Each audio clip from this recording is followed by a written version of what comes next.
membahas terkait dengan pembekalan dan juga sebelumnya ada pemanggilan nama sejumlah calon menteri. Kita akan bahas langsung bersama dengan Agung Baskoro, pengamat politik dari Trias Politika. Selamat pagi, Mas Agung. Apa kabar? Sehat ya, Mas ya? Kalau Sehat, Mbak Gracia harus ya, terus mengawal kita ini. alhamdulillah. Betul, betul Mas Agung. Karena agendanya ini padat dari Senin sampai hari Rabu masih terus berjalan. Langsung aja kali ya Mas ya, saya tanyakan Betul. ya, terkait dengan agenda hari ini. Kalau Mas Agung melihatnya seberapa penting sih pembekalan ya maksud saya. Apakah ini artinya nama-nama yang hadir di agenda hari ini akan menjadi konfirmasi bahwa mereka akan tergabung dalam kabinet Prabowo Gibran nantinya? Iya, pertama ini agenda pembekalan di internal Gerindra sebenarnya sudah biasa, Mbak Gracia. Jadi setiap anggota DPR RI yang terpilih kemudian akan dilantik, mereka akan mendapati pembekalan langsung dari Pak Prabowo. Ya, dan ini sifatnya kolosal ya, DPR RI, DPRD, provinsi, kota, kabupaten. Tapi secara eksternal, ya di luar Gerindra, publik seperti kita, ini bisa jadi hal baru sebagaimana transisi yang mulus kemarin. Ya, seorang menteri, wakil menteri, kepala badan dan sejenisnya itu dibekali dulu supaya apa punya frekuensi yang sama dengan Pak Prabowo. Apakah itu soal leadershipnya, leadership style-nya, ya visi ke depan, program-programnya apa, tantangan-tantangan di internal, kemudian di eksternal. Nah, saya kira pembekalan semacam ini perlu dan penting agar apa? Agar menteri-menteri ini bisa bekerja dengan maksimal. Agar menteri-menteri, wakil menteri ini bukan menjadi beban bagi pemerintahan Pak Prabowo, Mas Gibran seperti itu. Dan saya mengapresiasi ya dengan acara semacam ini karena penting, apalagi materi-materinya bagus-bagus ya, soal geopolitik, geostrategi, ada soal ya tadi ada GDP, ada artificial intelligence, macam-macam ya, materi-materi kekinian, kontemporer yang memang dibutuhkan oleh seorang menteri, wakil menteri, kepala badan untuk mengetahui ya lingkungan macam apa yang dia tinggali selama memimpin sebagai menteri, wakil menteri. Ya, karena kalau tidak demikian, saya khawatir nanti bahwa menteri dan wakil menteri dan seterusnya itu menganggap ini masih masa dan fase belajar. Dan ini kan bahaya, sementara ekspektasi publik begitu tinggi dengan mereka. Nah, sehingga dengan pembekalan ini ada semacam stimulan yang tercipta dan itu hal positif yang memang harus dilakukan oleh Pak Prabowo untuk memastikan ya kualitas kerja menteri-menterinya ini sesuai dengan ekspektasinya. Karena kita tahu Pak Prabowo ini kan berlatar belakang militer, ya punya istilahnya etos kerja yang tinggi, disiplin yang baik, dan harapannya ujungnya bisa menghasilkan kinerja yang berkualitas. Dan harapannya menterinya juga demikian. Ya, kalau memang dirasa ini apa memberatkan atau menyulitkan ya menurut saya masih ada waktu untuk dipikir-pikir dan kalau emang nggak kuat mundur aja lah gitu. Karena kita pengennya nih menteri-menteri langsung gaspol Mbak Gracia ya. Dan harapannya itu juga bisa mereka ejawantahkan dalam keseharian mereka kelak ketika sudah dilantik menjadi menteri, wakil menteri dan seterusnya. Dan itu pertanda ketika kegiatan ini dilakukan dari awal pagi ya, sangat pagi ya. Ini kan seperti apa ya kegiatan teman-teman di militer dan saya senang melihat kondisi semacam ini bagus. Oke, berarti ini ada juga plusnya ya Mas ya. Kalau kita lihat Ya, tadi dari segi jadwal juga sangat pagi begitu ya. Bahkan mungkin persiapannya juga sebelum dari jam 8 gitu. Jadi mungkin bisa dilihat dari sisi penjadwalan seperti itu ya Mas Agung. Tapi betul. kalau kita bahas yang lain ya Mas ya. Ini lebih dari 100 nama kan sudah dipanggil nih oleh Pak Prabowo dalam rentetan acara 3 hari terakhir ini. Kalau Mas Agung melihat seperti apa komposisi dari nama-nama yang sudah dipanggil ini ya ke depannya? Iya, yang pertama 49 menteri ya, calon menteri sorry, yang dipanggil. Hari kedua kemarin ada 50, ya ada yang bilang 57, ada yang bilang 58 ya. Totally ada sekitar 106 sampai 107 orang ya yang dipanggil. Hari kedua kemarin wakil menteri, kepala badan dan sejenisnya seperti itu. Nah, saya agak kaget yang dipanggil hari kedua lebih banyak dari hari pertama. Nah, ini mungkin Betul. masukan juga bahwa nggak semua posisi harus ada wakil menterinya, Mbak Gracia. Karena Hmm. di awal kan sudah bagus tuh. Nah, ketika di hari kedua ternyata jumlahnya membengkak, nah saya berharap memang penempatannya tak semua sebagai wakil menteri. Ya, karena hanya bidang-bidang tertentu saja yang saya kira memang ada urgensinya perlu wakil menteri. Misalkan keuangan, ya itu perlu memang. Ya, kemudian Kementerian apa dalam negeri. Karena apa? ini triumvirat kan. Kalau ada apa-apa, mereka yang langsung memimpin negara gitu. Kementerian Luar Negeri, Dalam Negeri, Kementerian Keamanan gitu ya, Pertahanan Keamanan. Nah, nggak apa-apa ada wakil menteri ya, keuangan tadi. Nah, tapi yang bidang-bidang lain ini masih ada perdebatan karena apa? Di kementerian itu kan ada alur birokrasinya ya, kementerian, ada deputi, macam-macam. Nah, ketika wakil menteri masuk, ini nanti gimana penyesuaiannya? Ya, apakah tidak menyebabkan ada semacam ekses-ekses birokrasi ya? Apakah soal komunikasi, koordinasi, apakah soal nanti pembagian tugas tupoksinya ya, standar kerjanya dan seterusnya. Dan saya kira itu kan membutuhkan waktu dan hal-hal yang membutuhkan waktu ini saya kira dihindari oleh Pak Prabowo karena apa? Ketika dia mendesain dengan Pak Jokowi supaya transisinya mulus, cepat, otomatis follow up-nya, klimaksnya ya harusnya kerjanya lebih cepat lagi gitu. Jangan sampai terbentur dengan arahan-arahan yang sifatnya administratif ya, sifatnya terlalu teknis gitu. Sehingga hal-hal strategis, hal-hal substantif malah tidak bisa dituntaskan, dikerjakan secepat-cepatnya seperti itu. Nah, saya senang nama-nama yang pernah menjadi Menteri Pak Jokowi ditunjuk lagi, walaupun nanti kita telaah apakah memang mereka setelah bekerja tetap maksimal dan sesuai standar kerja publik seperti itu. Nah, yang kedua adalah nama-nama yang muncul tadi juga memang dimensi politiknya juga kuat, Mbak Gresia ya, karena memang partai pengusung Pak Prabowo dengan Mas Gibran ini kan cukup besar ya. Apalagi ketika nanti ada arahan teman-teman PDIP misalnya jadi bergabung seperti itu akan lebih besar lagi. Nah, namun yang ditunjuk oleh partai ini di hari pertama itu saya kira juga memang orang-orang yang punya kompetensi ya, punya keahlian dan rekam jejak yang lumayan lah, oke gitu. Jadi saya kenapa positif mengapresiasi nama-nama itu karena memang mereka punya jam terbang ya. Nah, yang ketiga memang ada beberapa nama baru yang itu kita harus telusuri lagi ya rekam jejak dia Ya. selama ini ya. Nah, di hari kedua beberapa nama baru lagi yang memang selama ini tidak ada beredar di kalangan pejabat publik kita, di teman-teman akademisi ya, muncul ya. Kita sebut ada nama seperti Taufik Hidayat, Raffi Ahmad, ya kemudian ada Mas Yofi Widianto ya terus ada Gus Miftah ya jadi nama-nama baru yang ya saya ini aja surprise gitu wah ini muncul ya seperti itu. Nah, penempatannya di mana, nah saya kira nanti kita akan tunggu seperti apa tapi kebayang kira-kira mungkin Mas Raffi di Parekraf ya seperti Mas Yofi juga di Parekraf, Mas Taufik di Menpora mungkin. Lembaga ya. Ya, seperti itu sebagai wamen mungkin ya, karena kemarin itu fokusnya ke wamen dan kepala badan. Kalau Gus Miftah ini kemarin penjelasannya dia fokus ngurusin moderasi, toleransi, tapi bukan wakil menteri, tapi bukan kepala badan, tapi ada organ baru katanya. Apa? Saya mikirkan apakah utusan presiden atau apa gitu kan. Jadi di hari pertama kita kebayang ini menteri, orang-orangnya ya oke lah gitu. Hari kedua blur lagi nih karena Mm-mm. terlalu banyak, terlalu bervariatif nama-namanya ya, seperti itu.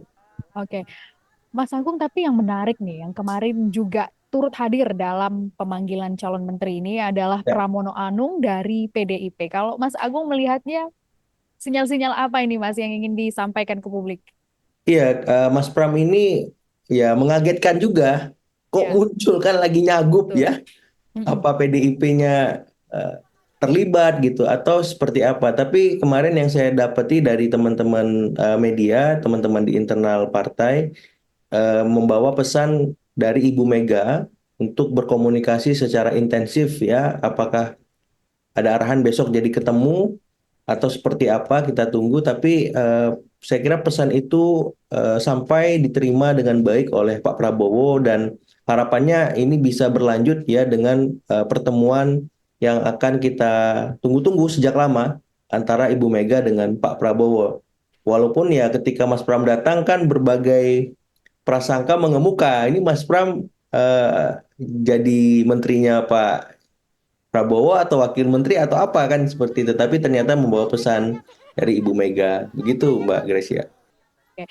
Mas Agung, kita bahas sedikit lagi tentang Ya, komposisi kementerian dan lembaga yang saat ini juga masih terus digodok dan masih banyak diperbincangkan juga ya Mas ya di beberapa media begitu. Eh, Kemarin DPR ya langsung menetapkan adanya 13 komisi. Dari sebelumnya ini hanya 11, jadi ada penambahan 2 komisi begitu ya Mas. Dari yang Mas lihat saat ini dan juga jumlah kementerian, apakah ada bocoran-bocoran yang mungkin Mas Agung bisa dapatkan seperti itu Ya. ya, bisa di-share ke kita berapa jadinya fixnya nanti akan jumlah kementerian atau lembaga-lembaga yang saat ini sedang digodok itu Mas. Iya, jadi ini saling terkait Mbak Gracia ya. Ya, Ketika kita membahas jumlah kementerian dengan jumlah komisi di DPR-nya. Yang saya dapati memang ada arahan kementerian yang akan dibentuk oleh Pak Prabowo jumlahnya per ya, per malam tadi 46 per malam tadi karena ini dinamis. ya. Ya, sebelumnya 44, 46 ya. Seperti itu. Jadi bisa jadi nanti ada perubahan juga. Nah, komisi di DPR-nya berapa? Nah, yang saya dapati per malam tadi juga sementara 13. Ya, ada 13 komisi di DPR. Nah, apa saja penambahan komisinya di bidang gimana? Nah, ini menyesuaikan kementeriannya, Mbak Gracia. Karena bisa jadi ada penambahan-penambahan di tiap komisi kan. Kalau sebelumnya ada 11 ya, saya tidak salah seperti itu. Kemudian bertambah menjadi 2. Sehingga memang ini istilahnya kontraksi teknokratik ketika ada penambahan jumlah kementerian sehingga semua kementerian itu punya ya pengawasnya. Dan harapan saya memang harapan publik semua ini bisa bekerja dengan optimal fungsi-fungsi itu supaya apa? Supaya ya optimisme kita tetap berada di relnya ya, objektif, konstruktif. Ya kalau memang harus ada yang kita kritik ya kenapa tidak gitu? Karena itu yang membuat pemerintahan ini akan semakin kuat seperti itu. Mas, kita balik lagi ke PDIP tadi karena sempat Ya, terputus ya Mas Agung. Kalau kemarin kan kita lihat ada beberapa tokoh-tokoh yang sudah diundang begitu. Dari yang Mas Agung lihat, apakah dari pertemuan kemarin ya, Anda melihat ada tokoh profesional yang mewakili PDIP yang mungkin sebenarnya namanya sudah digodok nih dan kemungkinan akan ditawarkan nantinya masuk ke dalam kabinet Prabowo walaupun ini pertemuan antara Mega dan Prabowo masih kita tunggu-tunggu besok ya Mas. betul, betul. Kalau ditelusuri lebih lanjut, Hmm, sebenarnya Ibu Sri Mulyani itu lebih dekat ke PDIP, Mbak Gracia. betul. Ya. Ya, tapi Tapi dari kalau ditanya, kadernya ini. ya, tapi kalau ditanya lebih mana kuat profesionalnya atau politiknya, ya jelas profesional ya, Bu Sri ya. Tapi Oke. punya komunikasi dan relasi yang cukup positif dengan teman-teman PDIP. Nah, kalau ditanya ada nama-nama lain nggak yang mengemuka itu kan ada nama Pak Budi Gunawan ya, Mbak Gracia. Kemudian Pak Ya. Oli Dondo Kambe, kemudian Pak Azwar Anas ya, Abdullah Azwar Anas gitu, dan mungkin ada beberapa nama kejutan kalau memang seandainya PDIP jadi bergabung seperti itu. Yang jelas nama-nama tersebut menurut saya punya rekam jejak. Pak Budi ya lama di Badan Intelijen Negara, kemudian juga sempat berkarir panjang di kepolisian seperti itu. Pak Oli juga pernah menjadi kepala daerah, bendahara umum partai ya, pengalaman panjang sebagai anggota dewan juga seperti itu. Kemudian Pak Abdullah Azwar Anas juga demikian, ya kepala daerah di Banyuwangi gitu 2 periode, kemudian jadi Menteri Pan RB ya. Dan ya 3 orang ini adalah bukti bahwa PDIP tidak kehabisan kader untuk berkarir di pemerintahan. Nah, kalau misalkan PDIP di luar pemerintahan juga nggak ada masalah. Mereka juga punya DNA itu. Ya, DNA perjuangan yang saya kira sangat dibutuhkan oleh negeri kita dalam mengorkestrasi setiap saran, kritik agar berbuah perubahan, perbaikan. Dan ya kalau saya pribadi ataupun publik memang berharapnya PDIP di luar lah. Jangan masuk semua ke dalam, Mbak Wah, Gracia. ya. Seperti itu. Oke. Nah, ini yang betul, ini yang menarik juga ya, Mas ya. Jadi tadi Iya, kalau Mas Agung bilang lebih baik di luar lah gitu. Mungkin ini bisa menegaskan atau ada pandangan-pandangan lain yang bisa Mas Agung sampaikan juga. Kemarin iya, itu Bambang Pacul ya, Pak Bambang Pacul mengakui kalau ada 3 kelompok di internal PDIP terkait dengan sikap mereka nih di pemerintahan, gabung atau tidak gabung, masih melihat wait and see seperti itu, menunggu dulu masuknya ini kapan nih. Ini yang kemudian masih menjadi dinamika sampai saat ini. Kita tunggu, memang besok masih ada pertemuan antara kedua pihak, Prabowo dan Megawati. Mas Agung melihat seperti apa nantinya dan apa pertimbangan utama PDIP, tentunya Megawati sebagai ketua umum untuk nanti memutuskan langkah apakah menjadi oposisi atau bergabung menjadi koalisi ataukah seperti Nasdem melihat dari jauh seperti itu, Mas? iya. Kalau melihat kebiasaan ataupun tradisi ya demokrasi di PDIP memang seperti itu, Mbak Gracia. Jadi Iya. sebelum Ibu Ketua Umum memutuskan, ya ada beberapa faksi yang mengemuka, apakah dia setuju, tidak setuju, apakah di tengah netral seperti itu. Namun ketika Ibu Ketua Umum sudah memutuskan lewat perenungannya panjang, maka semua faksi-faksi itu akan melebur menjadi satu kesatuan untuk mendukung keputusan Ibu Ketua Umum. Nah, yang saya pahami dari PDIP demikian, sehingga dalam konteks eh, apakah PDIP masuk di pemerintahan atau di luar kabinet seperti itu, sedikit banyak akan menunggu bagaimana hasil pertemuan dengan Pak Prabowo. Tapi yang jelas memang intensi untuk masuk memang sama besar dengan berada di luar, karena kita tahu di belakang panggung politik kita, elit PDIP, pengurus terasnya intensif berkomunikasi dengan teman-teman Gerindra, ya, dan itu sudah terbukti kemarin di legislatif. Ibu Puan jadi ketua DPR, ya, Undang-Undang MD3 tidak diotak-atik gatuk, dibalas dengan Pak Muzani menjadi ketua MPR. Jadi ini apa ya, harmoni dan relasi yang sangat baik antara PDIP dan Gerindra, mesra sekali seperti itu. Nah, apakah kemesraan ini akan berlanjut di eksekutif, Mbak Gresia? Nah, kita tunggu. Karena dalam tanda petik Golkar agak diduakan ini, karena kan kemarin Ya, Golkar jadi ketua MPR ya. Nah, tiba-tiba ada betul. Gerindra. Nah, jadi saya melihat relasi PDIP Gerindra ini mesra. Nah, ketika ada pertemuan nanti, apakah kemesraan itu berlanjut di kabinet? Nah, kita tunggu, Mbak Gresia. Ya. Tapi kalau Mas Agung melihat apa plus minusnya kalau nanti misalkan PDIP ini gabung ataupun tidak gabung ke kabinet Prabowo Gibran? Ya, kalau positifnya konsolidasi elit, ya, politik kita secara nasional terjadi, persatuan nasional yang dibayangkan Pak Prabowo itu mengemuka, tapi di saat yang sama check and balances kita tereduksi, ya, pengawasan-pengawasan Ya. berkurang. Nah, ini otomatis memberikan dampak, publiknya harus kuat. Publiknya harus terlibat, publiknya harus berpartisipasi supaya apa? Demokrasi, reformasi yang kita yakini sebagai jalan membuat bangsa ini lebih baik dan terus tumbuh sebagai bangsa yang besar, itu tetap bisa kita lakukan secara bersamaan. Karena tanpa pengawasan yang kuat, tanpa kritik, tanpa saran, ya, tanpa alternatif-alternatif dalam melihat kebijakan pemerintah, kita akan sangat sulit melihat, ya, sesuatu yang lebih baik, sesuatu yang bagus, sehingga itu membuat kita bisa terperangkap dalam pemikiran ataupun tindakan-tindakan kita sendiri seperti itu dalam satu perspektif saja. Oke. Mas, tapi menarik juga tadi soal Gerindra. Gerindra kan menyebut masih akan ada dinamika hingga 19 Oktober mendatang ya. Dan nama-nama yang Betul. dipanggilin ternyata belum tentu semuanya mau untuk bergabung di kabinet Pak Prabowo. Belum tentu juga terpilih karena pasti Pak Prabowo punya pandangan atau penilaian tersendiri seperti itu juga ya. Apa artinya ini Mas bagi Gerindra dan juga bagi Prabowo? Apakah gerakan-gerakan ini juga khusus menunggu respons dari PDIP? Iya, saya mengilustrasikan pemanggilan para menteri, wakil menteri selama 2 hari ini seperti kita melihat audisi lomba ya Mbak ya. Jadi saya sederhanakan Kertanegara Idols lah. Nah, ketika para kontestannya jalan di catwalk politiknya di Kertanegara, ya, saya jadi teringat film festival, kemudian ya, fashion show gitu. Mereka jalan di karpet merah, kemudian mereka masuk menguji bakatnya, potensinya dengan mengobrol dengan Pak Prabowo. Sebenarnya ini bagian dari fit and proper test ya. Kalau kita kerja ini bagian dari seleksi wawancara. Setelah seleksi administrasinya lolos, ya.